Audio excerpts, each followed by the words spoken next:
오늘 함께 보실 하나님의 말씀 마태복음 16장 24절이 되겠습니다. 신약성경 28쪽 마태복음 16장 24절 우리 다 같이 합독하겠습니다. 이에 예수께서 제자들에게 이르시되 누구든지 나를 따라오려거든 자기를 부인하고 자기 십자가를 지고 나를 따를 것이니라. 아멘. 오늘도 하나님의 은혜가 함께 하시기를 예수님의 이름으로 축복합니다. 이제 막 덧셈과 뺄셈을 배운 꼬마가 엄마를 따라 교회를 갔는데 교회 가서 보니까 십자가가 보여요. 그런데 이 아이에게는 십자가가 더하기 표로 보였어요. 야, 더하기다 맞지 엄마? 그런데 왜 저기 더하기가 있어? 아이의 질문에 엄마는 많은 생각을 하게 되었습니다. 그래, 십자가는 더하기 표시인데 나에게 뭘 더해 줬는가? 여러분에게는 십자가가 어떤 의미가 있습니까? 우리는 십자가를 통해서 무엇을 봐야 합니까? 갈라디아서 6장 14절 다 같이 그러나 내게는 우리 주 예수 그리스도의 십자가 외에 결코 자랑할 것이 없으니. 아멘. 사도 바울은요, 자기에게는 자랑할 것이 예수 그리스도의 십자가 외에는 없다고 십자가가 자랑거리라고 말했습니다. 그렇다면 사도 바울에게는 왜 십자가가 자랑거리였을까요? 여러분, 본래 십자가는 사형틀입니다. 이 십자가 사형틀은 페르시아에부터 시작이 되었어요. 페르시아인들은 자신들의 땅이 그들이 섬기는 올무주라는 신이 선택한 신성한 땅이라고 여겼습니다. 그들은요, 중범죄를 저지른 죄인들을 처형할 때 신의 소유물인 땅을 더럽히지 않게 하기 위해서 죄인의 시체를 땅에 닿지 않도록 높이 올리다가 십자가형을 만들어냈습니다. 이렇게 시작한 십자가형이 페르시아에서 아프리카 칼타고로 전해졌고 칼타고에서 로마로 이어지게 된 것입니다. 십자가 처형은 인간이 생각해낸 처형 방법 중에 가장 잔인한 방법입니다. 그래서 로마인들은, 로마 시민권을 가진 사람들은 십자가 처형을 시키지 않았어요. 십자가 처형은 방법이 있어요. 사형 언도를 받은 현장부터 십자가 처형 장소까지 죄인이 십자가를 직접 짊어지고 나아갔습니다. 여기서부터 형벌이 시작되어 처형 장소까지 가는 죄인을 채찍으로 때려서 반쯤 죽여놓게 됩니다. 그리고 처형 장소에 도착하면 십자가에 못을 박아요. 십자가에 못 박히면 피가 흐르기 시작하죠. 그때부터 갈증을 느끼기 시작을 합니다. 그리고 피냄새를 맡은 파리와 모기떼들은 극성스럽게 몰려들죠. 상처를 물고 빨고 뜯고 정말 이루 말할 수 없는 고통을 당하게 됩니다. 사형수는 그러면서 죽어가는 거에 아주 긴 시간 동안 고통을 당하는 것입니다. 그래서 십자가는 인간이 고안해낸 사형 방법 중에 가장 잔인한 방법입니다. 그런데 2000년 전에 우리 예수님께서 빌라도에게 사형 언도를 받으시고 십자가를 짊어지고 골고다 언덕을 오르셨고 오전 9시에 못 박히셔서 오후 3시까지 6시간 동안 십자가에서 고통을 당하시다가 다 이루었다 외치시고 운명하셨습니다. 2000년 전 주님이 지신 십자가, 그분이 고통당하신 십자가, 그분이 죽으신 십자가는 예수 그리스도와 믿음으로 연합한 나의 십자가인 줄로 믿습니다. 할렐루야. 여러분, 주님을 믿는 나의 십자가입니다. 그래서 여러분, 인간적인 눈으로 보면 사형틀에 불과한 주님의 십자가는 사도 바울에게 자랑거리였어요. 그렇다면 왜 사도 바울에게는 십자가가 자랑거리였느냐? 첫째, 십자가는, 따라합시다, 십자가는 사랑이기 때문입니다. 여러분, 성경의 핵심 구절이 요한복음 3장 16절이잖아요. 다 같이 하나님이 세상을 이처럼 사랑하사 독생자를 주셨으니 이는 그를 믿는 자마다 멸망하지 않고 영생을 얻게 하려 하십니다. 아멘. 여러분, 이 말씀에 보니까 하나님께서 세상에 독생자 예수님을 보내셨습니다. 아버지께서 예수님을 이 세상에 보내신 목적은 믿는 자들에게 영생을 주기 위함이에요. 그리고 동기는 사랑입니다. 여러분, 영생을 주시는 방법은 십자가예요. 주님은 무엇 때문에 그 고통스러운 십자가에서 죽으셨느냐? 하나님께서 우리를 사랑하셨기 때문에 그렇게 하신 것입니다. 따라합시다. 십자가는 구원입니다. 고린도전서 1장 18절 다 같이 십자가의 도가 멸망하는 자들에게는 미련한 것이요 구원을 받는 우리에게는 하나님의 능력이라. 아멘.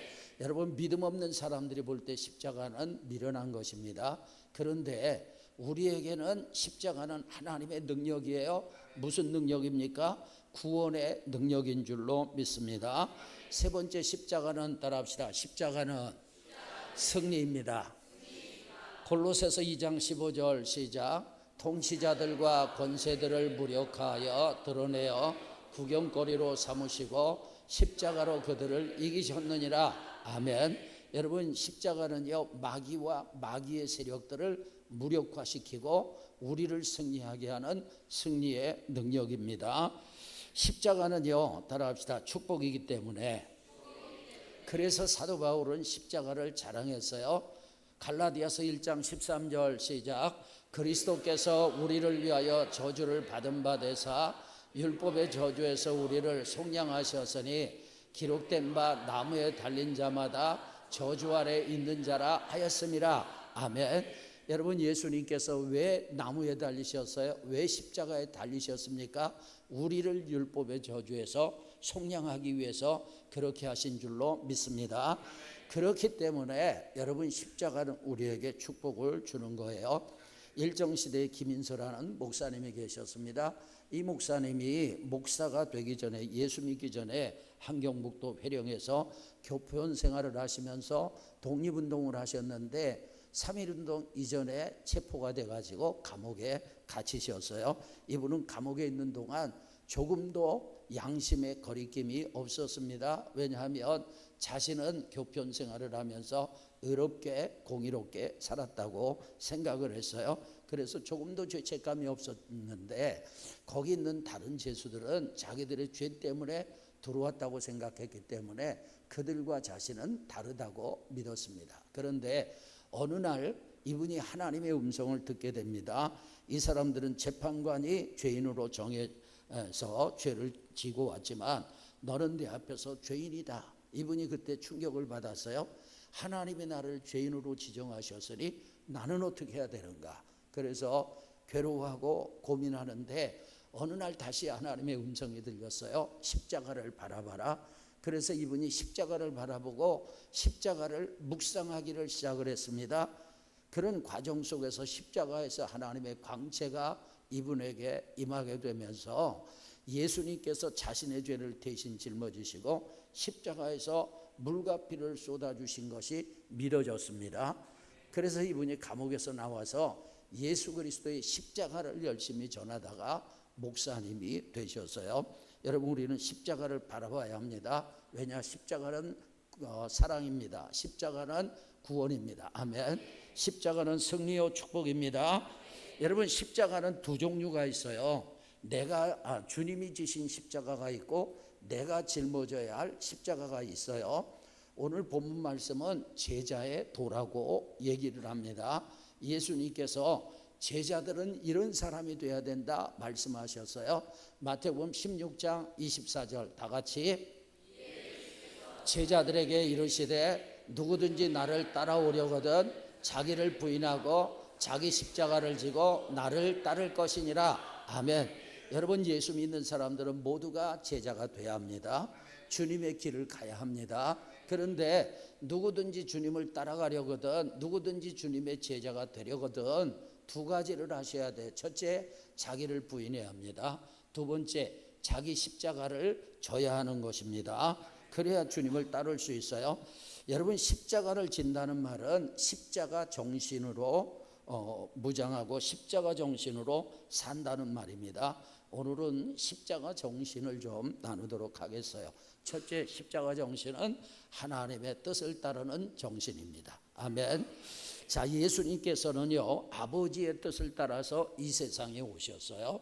그리고 아버지의 뜻을 따라서 모든 일을 하셨어요. 요한복음 5장 19절에 보니까 예수님은요 아무것도 스스로 하지 않으셨습니다. 무슨 일이든지 아버지께서 행하시는 그것을 행했던 것을 보게 돼요. 그러니까 예수님은 아버지의 뜻을 알고 아버지의 뜻을 행하며 사셨어요. 이것이 바로 십자가의 정신입니다. 마가복음 14장 36절에서는 예수님께서 십자가에 달리시기 전날 밤 겟세마네 동산에 올라가셔서 기도하시는 내용입니다. 다 같이 읽겠어요. 이르시되 아빠 아버지여 아버지께는 모든 것이 가능하오니 이 잔을 내게서 옮기시옵소서. 그러나 나의 원대로 마시옵고 아버지의 원대로 하옵소서 하시고 아멘. 여러분 우리 예수님께서도 십자가의 고통을 하셨고 십자가의 수치를 하셨어요. 그래서 할 수만 있으면 십자가의 잔을 받기를 원치 않으셨어요. 그러나 우리 예수님은 아버지의 뜻을 하셨기 때문에 십자가를 받아들이고 그리고 잡히셔서 그 다음날 십자가에서 처형되셨습니다. 그러니까 우리 예수님께서 십자가를 받아들이신 것은 자기의 뜻이 아니라 아버지의 뜻을 선택하신 거예요. 이렇게 사는 것이 십자가 정신으로 사는 것입니다. 여러분 다윗이요 사울왕 때문에 너무 힘들었잖아요. 너무 고통당했잖아요. 도망자의 삶을 살았어요. 다윗은요 사울왕 때문에 황무지에서 살았고 다윗뿐만 아니라 다윗의 가족들 부모 형제들도 고향에서 살 수 없어서 그렇게 떠돌이 생활을 하고 방황을 했습니다. 사울만 죽으면 다윗은 그런 고통으로부터 자유할 수 있었어요. 그런데 사울을 죽일 수 있는 기회가 두 번이 왔잖아요. 두 번이나 왔잖아요. 사울을 그냥 칼로 치기만 하면 돼요. 그런데 다윗은 사울을 죽이지 않았습니다. 무엇 때문이냐? 첫째는 사울 왕은 하나님이 기름 부어 세우신 하나님의 종이라는 것을 알았기 때문이고, 두 번째 원수 갚는 것은 내게 있는 것이 아니라 누구에게 있다? 하나님께 있다. 그걸 알았기 때문에 사울 왕을 죽이지 않았던 것입니다. 여러분 다윗이 사울 왕을 죽이기만 하면 자기는 자유한데 얼마나 죽이고 싶었겠어요? 그러나 자기 뜻을 선택한 것이 아니라 하나님의 뜻을 받아들였어요. 이것이 바로 십자가 정신으로 사는 것입니다. 여러분 우리가 세상을 살다 보면 내 뜻과 하나님의 뜻이 맞지 않을 때가 있잖아요. 내 뜻과 하나님의 뜻이 대립될 때가 있습니다. 그럴 때 우리가 내 뜻을 내려놓고 하나님의 뜻에 순종하는 것, 이게 바로 십자가 정신으로 사는 것입니다. 여러분 하나님은요 이 성경에 하나님의 뜻을 다 기록해서 주셨어요. 그러니까 우리는 내 생각이 있고 내 감정이 있지만 내 생각 내 감정을 내려놓고 성경 말씀을 따라가는 것, 이게 십자가 정신으로 사는 거예요. 그리고 성경에 없는 것은 예수 믿는 사람 안에는 하나님의 영 성령께서 와 계신 줄로 믿습니다. 성령 하나님이 우리를 인도하시는 것이거든요. 그러니까 그럴 때는 성령의 음성을 따라 성령의 인도를 따라 사는 것, 그것이 바로 십자가 정신으로 사는 거예요. 여러분 저와 제 아내는 사실 힘에 지나도록 헌금을 합니다. 여러분에게 모범이 되고 싶어서 그런 것이 아니고 하나님을 사랑하고 하나님의 인도함이 있기 때문에 그렇게 하는 거예요. 여러분 어떤 때는 하나님이 주신 감동이 있는데 그 감동이 마치 저와 제 아내 마음에 여러분 돌에다가 글씨를 새긴 것처럼 하나님께서 그렇게 확실하게 분명하게 어떤 경우에는 금액까지도 얼마를 헌금해라 이렇게 하실 때가 있는데 저도 생활이 있잖아요. 그리고 제 자녀들도 있잖아요. 그래서 좀 깎고 싶을 때가 있어요. 아니면 안 드리고 싶을 때도 있습니다. 약간의 갈등이 있지만 여러분 결국은 하나님의 말씀에 순종을 하는데 저와 제 아내는 그럴 때 십자가 정신으로 사는 것입니다. 여러분도 기도하다가 또 설교를 들을 때 또는 생각지 못한 그런 감동과 부담감으로 하나님께서 우리에게 말씀하실 때가 있어요. 명하실 때가 있습니다. 그럴 때 여러분 계산하지 마시고 손해가 되느냐 이익이 되느냐 이런 거 따지지 마시고 하나님의 뜻이 확실하다면 순종하세요. 그렇게 사는 것이 십자가 정신으로 사는 거예요. 십자가 정신은 하나님의 뜻을 따라 사는 것입니다. 두 번째로는요, 따라합시다. 먼저 찾아가는 정신. 빌립보서 2장 6절에서 8절 다 같이, 그는 근본 하나님의 본체시나 하나님과 동등됨을 취할 것으로 여기지 아니하시고 오히려 자기를 비워 종의 형체를 가지사 사람들과 같이 되셨고 사람의 모양으로 나타나사. 아멘. 여러분, 우리 예수님은 아버지 하나님과 동등된 분입니다. 그런데 여러분, 만왕의 왕의 자리를 버리시고 이 땅에 찾아오셨어요. 사람과 같이 되셨고 사람의 모양으로 우리를 찾아오신 줄로 믿습니다. 여러분, 주님이 왜 이 세상에 찾아오셨을까요? 이유가 뭐냐면 우리가 주님을 찾아갈 수 없으니까 주님이 먼저 우리를 찾아오신 것입니다. 이것이 십자가 정신이에요. 여러분, 하나님은 우리가 먼저 죄인들과 소외된 자들, 나에게 상처 준 사람들, 그리고 나의 원수들에게 먼저 손 내밀기를 원하십니다. 호세아 1장 2절 다 같이, 여호와께서 호세아에게 이르시되 너는 가서 음란한 여자를 맞이하여 음란한 자식들을 낳으라. 이 나라가 여호와를 떠나 크게 음란함이니라 하시니. 여러분, 호세아는 지금으로 얘기하면 목사님 같은 분이에요. 선지자입니다. 그런데 하나님께서 창기인 고멜을 찾아가래요. 그리고 고멜과 결혼하라고 말씀하셨어요. 정말 순종하기 어렵죠, 여러분. 그런데 호세아는 고멜을 찾아갔습니다. 고멜과 결혼을 했어요. 고멜이 결혼 후에 바람을 피워서 다른 남자의 아이를 낳았어요. 그 아이의 이름은 로루하마입니다. 궁유를 받지 못한 자, 그런 뜻이에요. 그리고 이제 아이를 젖댄 후에 또 고멜이 바람을 피워가지고 또 자녀를 낳았는데 이번에 아이의 이름은 로암입니다. 내 백성이 아니다. 무슨 말입니까? 호세아의 아이가 아니라는 거예요. 그 후에 고멜은 집을 나갔고 아마도 방탕한 생활을 하다가 빚을 진 것 같아요. 결국은 그가 노예로 팔렸고 몸을 파는 창기가 될 수밖에 없었어요. 그런데 하나님께서는 호세아에게 고멜을 찾아가서 고멜을 사랑해 주라고 말씀하셨어요. 하나님께서는 호세아와 창기 고멜의 관계를 통해서 이스라엘과 하나님과의 관계를 보여주는 거예요. 호세아가 고멜을 찾아갔던 것처럼 하나님께서 우리를 찾아오신 줄로 믿습니다. 여러분, 그러면서 하나님은 죄인의 구원의 도리를 가르쳐 주신 것입니다. 죄인이 먼저 하나님을 찾는 게 아니라 하나님이 우리를 찾아오셨어요. 그리고 우리를 구원해 주셨습니다. 그러니까 구원의 도리는요, 먼저 찾아가는 정신이에요.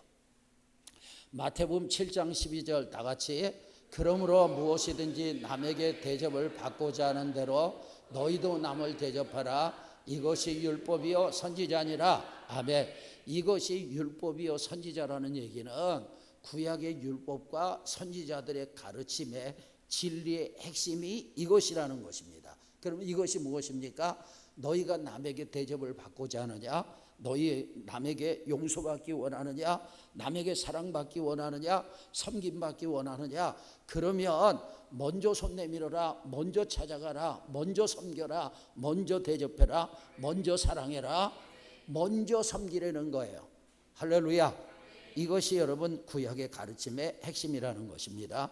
우리 주님은 이 말씀을 입으로만 말씀하신 것이 아니라 직접 그렇게 행하셨어요. 삶으로 하나님의 말씀이 실제가 되게 하셨습니다. 할렐루야. 하나님은 우리도 그렇게 살기 원하시는 줄로 믿습니다. 여러분, 우리가 가까운 사람과 말다툼만 해도 그놈의 자존심 때문에 먼저 손 내밀지 못하고 먼저 말하지 못하는데, 십자가 정신은 먼저 찾아가는 정신입니다. 세 번째, 따라합시다. 낮아지는 정신. 여러분, 십자가 정신으로 사는 사람은요, 하나님과 사람 앞에서 자신을 낮춰요. 시편 22편 6절 다 같이, 나는 벌레요 사람이 아니라 사람의 비방거리요 백성의 조롱거리이다. 아멘. 이 말씀은 우리 예수님께서 오셔서 고난당하실 것을 예언한 말씀이에요.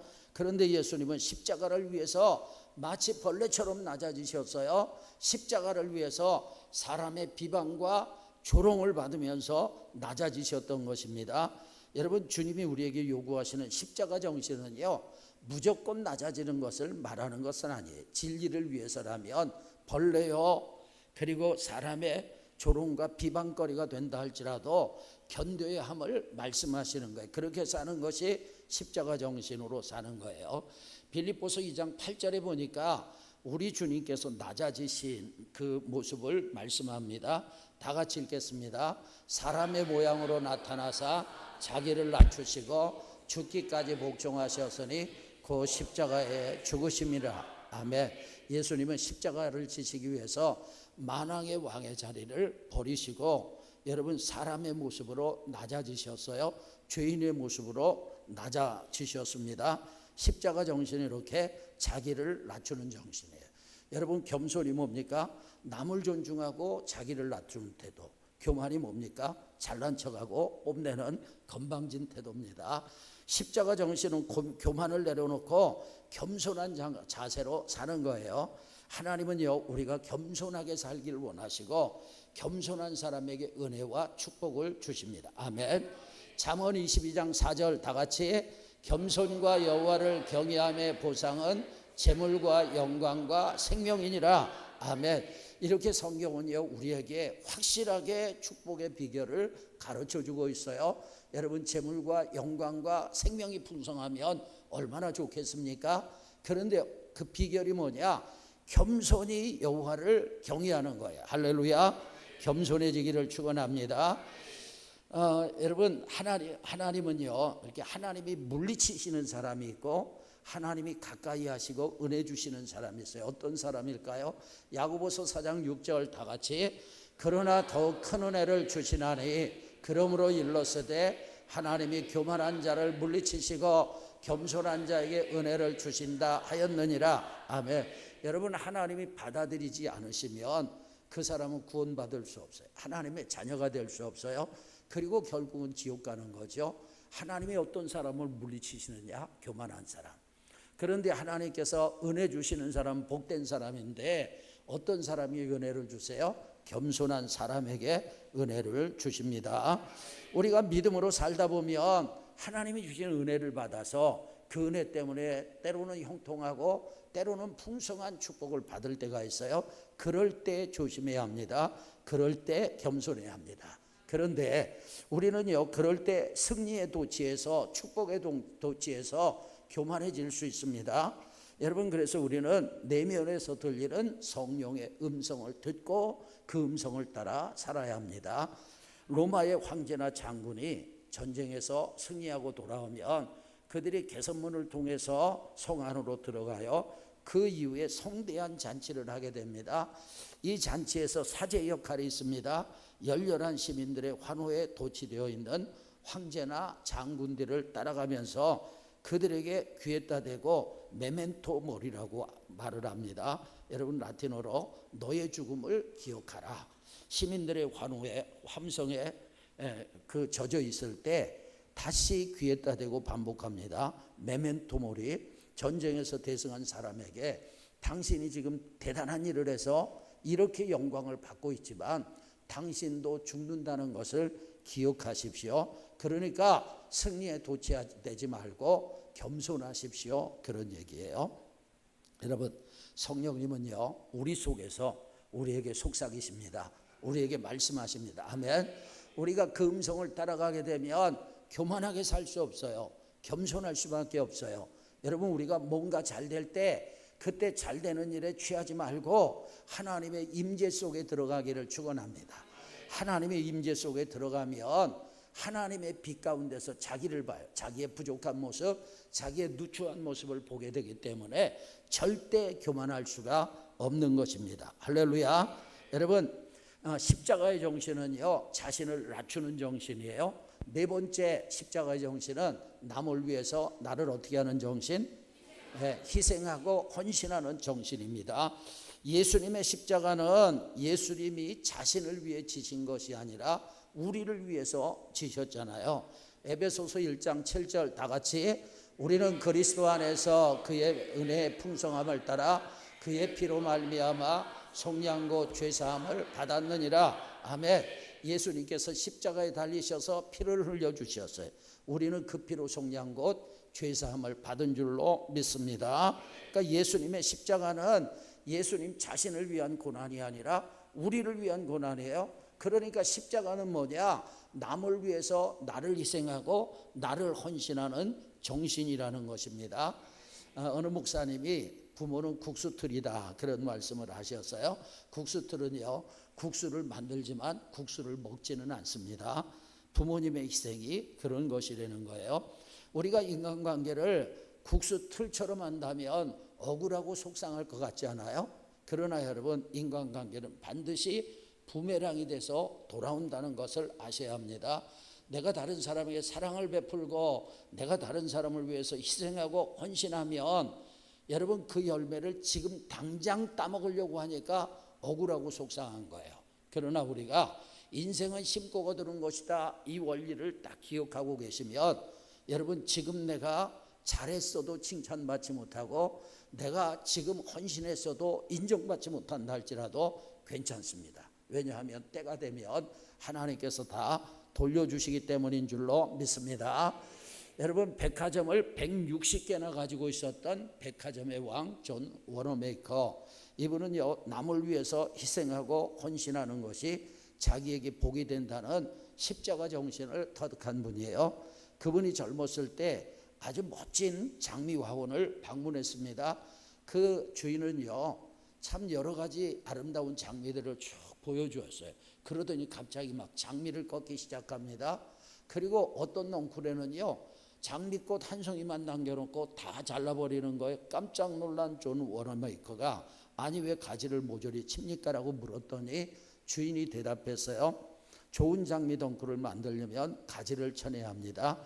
내가 가지를 쳐서 잃는 것은 아무것도 없습니다. 이때 존 워너메이커가 내가 가지를 쳐서 잃는 것이 없다는 말에서 진리를 터득했습니다. 그래서 이분이 그때부터 자신의 재물의 가지를 치기를 시작을 했습니다. 다른 사람들에게 나누는 선한 일을 그때부터 힘쓰기 시작했는데, 하나님은 심는 대로 거두시게 하시는 거잖아요. 물질을 심으니 물질이 돌아오게 하셔서 이분이 여러분 백화점이 160개가 되는 백화점의 왕이 될 수 있었던 것입니다. 나눔은 희생입니다. 십자가 정신은 오리를 가자면 십리를 가주는 정신이고 겉옷을 빼앗는 자에게 속옷까지 줄 수 있는 정신이에요. 남을 위해서 자기를 희생하는 정신이 십자가 정신이에요. 다섯 번째, 십자가 정신은 뭡니까? 조건 없이 사랑하는 정신입니다. 여러분, 성경의 핵심 구절 요한복음 3장 16절에 보면 이 내용이 어떤 내용이에요? 하나님께서 죄인된 우리, 멸망할 수밖에 없는 우리를 사랑하셔서 독생자를 주셨어요. 그래서 그것을 믿기만 하면 멸망하지 않고 영생을 얻게 하신다는 그런 말씀이에요. 그런데 하나님 아버지와 예수님께서 우리에게 요구하시는 것이 무엇입니까? 믿기만 하라는 거예요.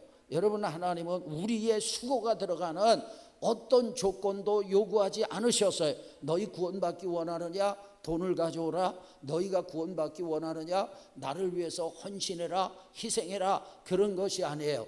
내가 너희를 위해서 이렇게 구원의 길을 열어줬으니 뭐 하기만 하라? 믿기만 하라는 것입니다. 할렐루야. 그러니까 여러분, 이 하나님의 사랑은요, 이 조건이 없는 사랑이에요. 네가 이만큼 하면 내가 너를 이만큼 사랑하겠다, 내가 너를 구원하겠다, 아닙니다. 뭐예요? 내가 너를 위해서 모든 것을 다 준비했다, 믿기만 해라. 조건이 없다, 믿기만 해라. 할렐루야. 이 사랑이 아가페 사랑입니다. 우리에게는요, 사랑의 조건이 너무나 많습니다. 그래서 다른 사람이 그 조건에 충족이 되어지면 사랑하지만 그 조건이 충족되어지지 않으면 사랑하지 못하고 살아가는 우리의 모습을 보게 되는데, 그러나 사실은요, 하나님께서 우리 안에 이미 아가페 사랑을 부어주셨어요.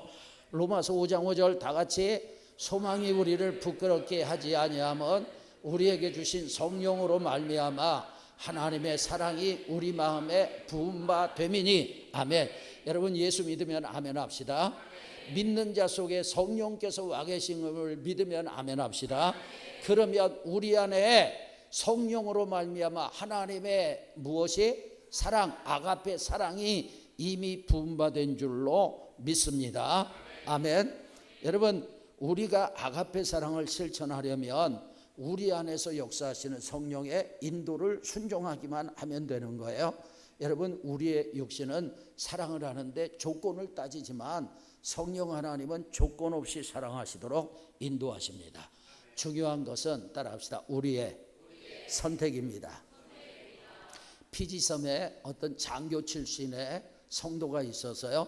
그분은요, 군인 출신이라 그런지 멋진 긴 칼을 집에 딱 걸어놓고 장식을 하고 있었어요. 어느 날 전도를 하다가 질그릇으로 얻어맞았습니다.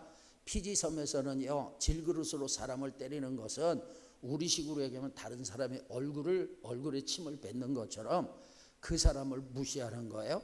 굉장히 자존심 상하는 일입니다. 이분이 집에 와가지고 곰곰이 생각하는데 분이 나서 견딜 수가 없어요. 그래서 그 걸려있는 칼을 가지고 자기를 때린 사람을 찾아가려고 하는데 그 겉 밑에 성경책이 있어서요. 이분이 성경책을 딱 펼쳐봤더니 눈에 보이는 말씀이 마태복음 5장 44절. 다 같이 나는 너희에게 이르노니 너희 원수를 사랑하며 너희를 박해하는 자를 위하여 기도하라. 아멘. 여러분, 정말 하나님이 시기적절하게 딱 말씀하신 거잖아요. 그래서 이분이요, 칼을 내려놓고 질그릇을 하나 사가지고 자기를 때린 사람의 집에 찾아가서 노크를 했더니 이게 그 원수가 앞으로 온 줄 알고 긴장을 하더래요.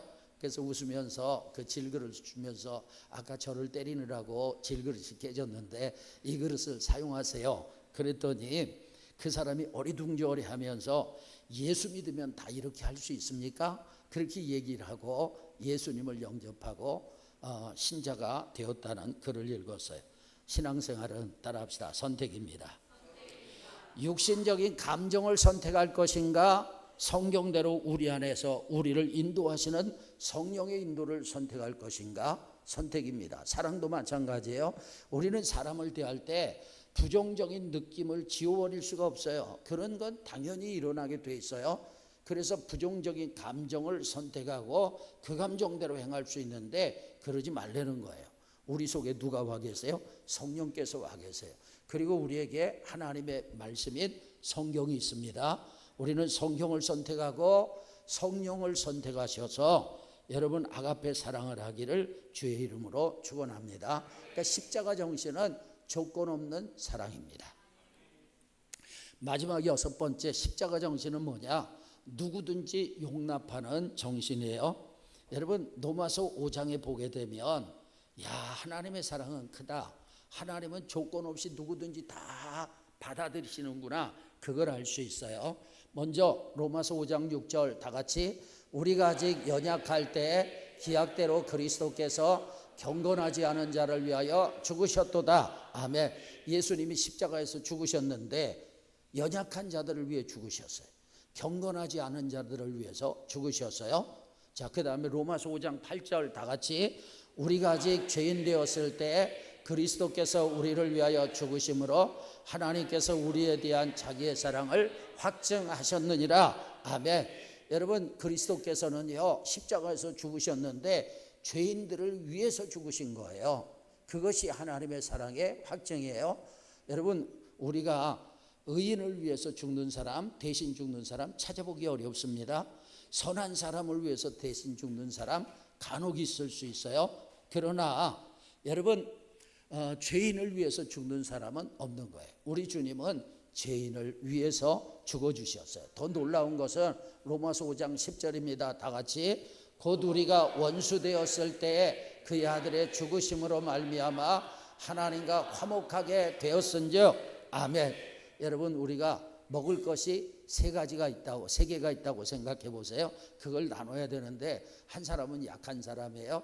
한 사람은 죄인이에요. 한 사람은 원수예요. 여러분 두 개가 있다고 가정합시다. 그 두 개를 나눈다면 약한 사람에게는 줄 거예요. 죄인에게도 줄 수 있어요. 근데 원수된 사람한테는 주기가 어렵잖아요. 그런데 우리 예수님은 원수를 위해 죽어주셨어요. 할렐루야. 여러분 우리가 연약할 때, 우리가 죄인 되었을 때, 우리가 원수 되었을 때 예수님은 우리를 위해서 죽으신 줄로 믿습니다. 그래서 십자가 정신은 뭐냐? 누구든지 용납할 수 있는 정신입니다. 그리스도인은 십자가 정신으로 살아야 합니다.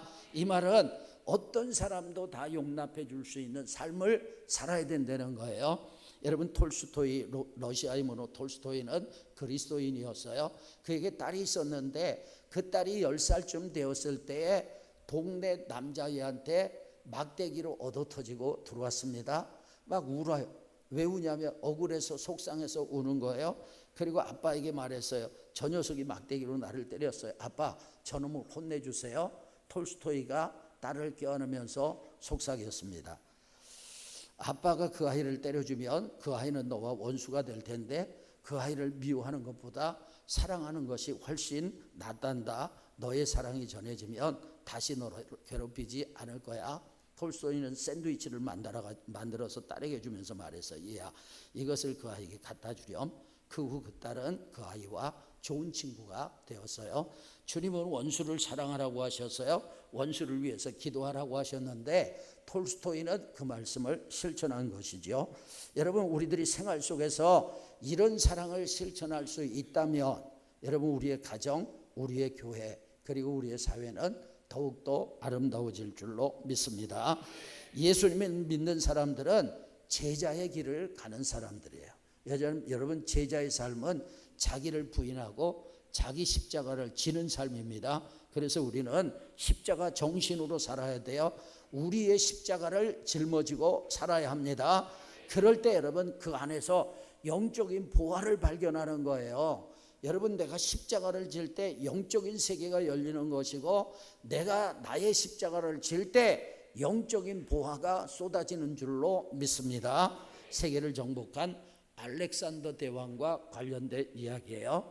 어느 나라를 정복하고 아주 먼 나라를 정복하고 그리고 노획물로 금덩어리를 수레에 가득 싣고 돌아오게 되었습니다. 나귀가 수레를 끌고 그리고 마부가 나귀를 끌었습니다.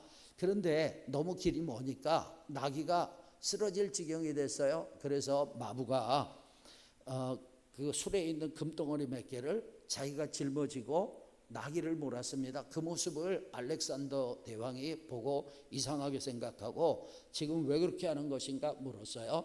그가 대답했어요. 나귀가 곧 쓰러질 것 같아서 제가 대신 짐을 지고 있습니다. 알렉산더 대왕이 말했습니다. 짊어진 것은 내 것이다. 여러분, 우리가 자기 십자가를 져야 합니다. 그 십자가에는 하나님의 보화가 가득한 거예요. 할렐루야. 여러분, 십자가를 통해서 하나님의 은혜가 오는 것이고 내가 내 십자가 지고 갈 때 주님을 닮아가는 거예요. 그리스도인은 영적으로 장성한 분량에까지 이르러야 되는데 그 장성한 분량은요, 자기 십자가를 지고 주님을 따르는 것입니다. 오늘은 십자가 정신이란 무엇인가 몇 가지를 살펴봤어요. 첫째, 내 뜻이 아니라 하나님의 뜻을 따르는 정신. 두 번째로는요, 먼저 찾아가는 정신입니다. 우리 주님이 하늘보자 버리시고 이 땅에 찾아오신 것처럼 여러분, 때로는 껄끄러운 사람, 때로는 사랑할 수 없는 사람, 원수 같은 사람, 내가 먼저 찾아가고 내가 먼저 손 내밀기를 축원합니다. 세 번째로는 낮아지는 정신이에요. 항상 겸손해야 합니다. 네 번째, 남을 위해서 나를 희생하는 정신이 십자가 정신입니다. 다섯 번째, 조건 없이 사랑하는 정신이에요. 마지막으로 누구든지 용납하는 정신. 여러분, 알렉산더 대왕의 말처럼 짊어진 것이 내 것이다. 우리가 자기의 십자가를 짊어지면 거기서 영적인 풍성한 부활을 발견하게 될 것입니다. 십자가 지시고 승리하기를 축원합니다.